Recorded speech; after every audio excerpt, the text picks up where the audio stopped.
We're not going to gamble with money today. Last year's Target credit breach, among many others, affected just Target alone nearly 40 million people. Got a lot of people worried and thinking about how to protect their money. So this morning we're going to talk about how that hacking didn't stop a lot of folks from spending anyway. Brad Huffman is here to give us some ideas on how to protect your hard-earned cash from thieves of all kinds. Absolutely. Good morning. Good morning. So the Target thing, I mean, I don't know about you, but my bank sent me a new card because it was easier to send out all new cards than to handle all the fraud. And it happens a lot. Absolutely, and it will continue. It's easily the fastest growing crime. It will continue to be because when you can generally get away with a lot, and chances of getting caught are limited. So it's really putting consumers on notice that you have to be proactive. The financial institutions obviously know they have to be, which is why they were better off issuing millions of new cards than it did to wait for something bad to happen. Saved them millions to spend millions that way. Exactly. So if you have things online, how do we protect them? Well, the first is you just have to be very proactive when you're online. First is the portal you're using to get there. Make sure your virus software is up to date, your security updates are current.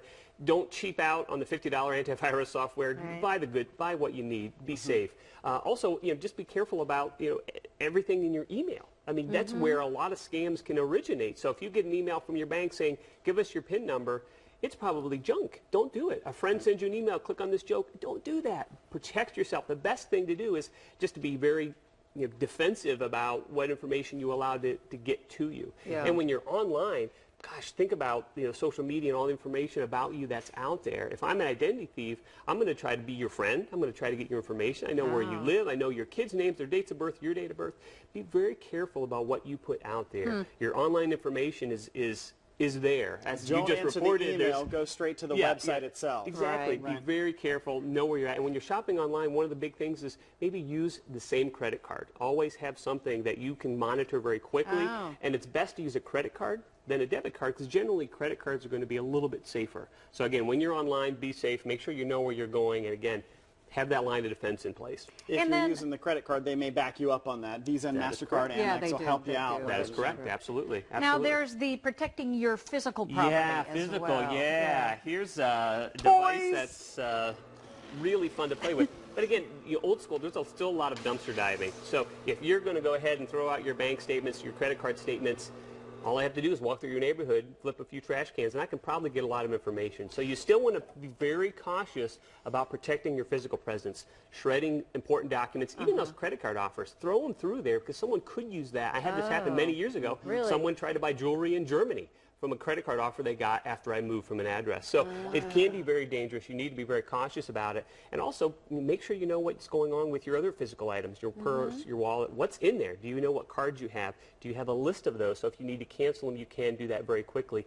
Don't carry around things like Social Security number, passwords. I mean, it sounds silly, but a lot of people may have had them in there for 20 years and don't even know that. That's what it used to be. Everybody carried your Social Security cards all the time. You don't want to ever do that. You needed it now and then, and now if that number gets compromised, it's out there. Now this one does it in strips. Yeah, those aren't ideal. You want the crossed shredders that really put in little dots. So or you want to feed them in kind of catty corner so that it's slicing it not straight, so it's slicing it kind of down the side. But again, get the better one. And shred those old credit cards and that sort of thing. Everything should just feed through here. When in doubt, just shred it out. Shred it out.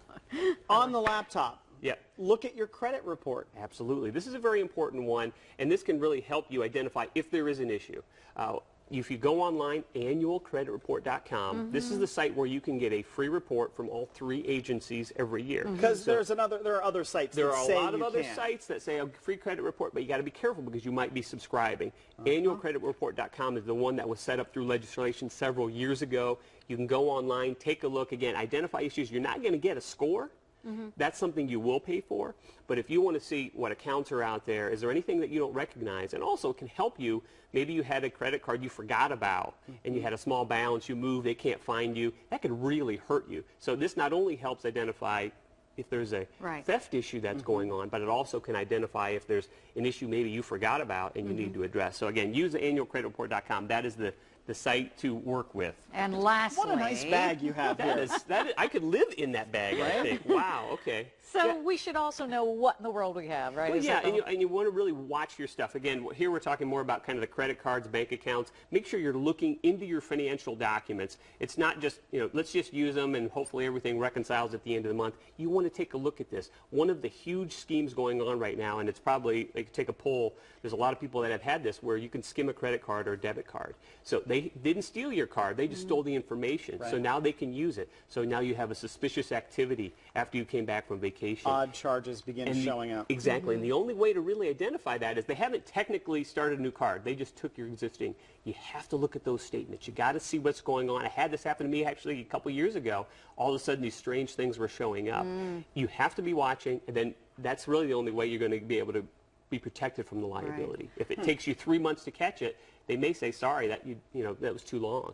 So you want to be proactive about Oh, it. no, Brad, you're Did kind that- of bad luck. You've Did had a lot of that- stuff. No, I did that one time too, actually. So charges for a McDonald's in Jamaica. Yeah. Said, haven't been there. Yeah. Maybe I should call the bank. Yeah. So you can pick up on Yes, some and there's of no that. way you can't control what J.P. Morgan does. You can't control what these other big financial institutions do. The best thing you can do is pay attention. If you're not paying attention, that's what identity thefts love. They look for that. Yeah. So if you're paying attention, you know what's going on, you're stopping it, you control your information as best you can, that's how you're going to keep your There money you safe. go. Brad, Great thanks tips. very much. Thank you Appreciate so it much. this morning.